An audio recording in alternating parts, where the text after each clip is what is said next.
Las casas del Retiro tienen una superficie de 380 metros cuadrados y la verdad que son un lugar que, ya digo, privilegiado, y que es una pena que estuviesen cerradas y en proceso de degradación como han estado hasta ahora.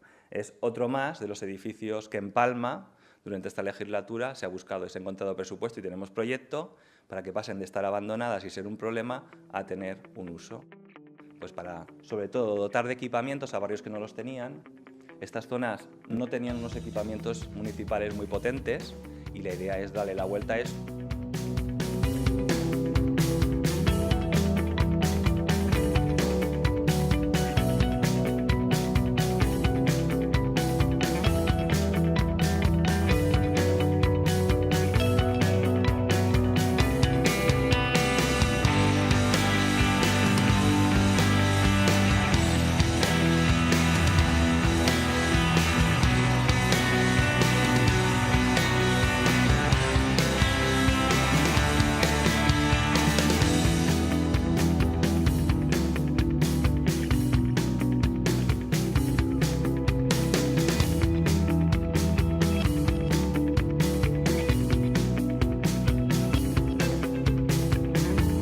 La lista ya es larga, ¿no? Las Torres del Temple, se hizo con el Palacio de Congresos, las casas de Sonamberler, Can Rivas, Cibago.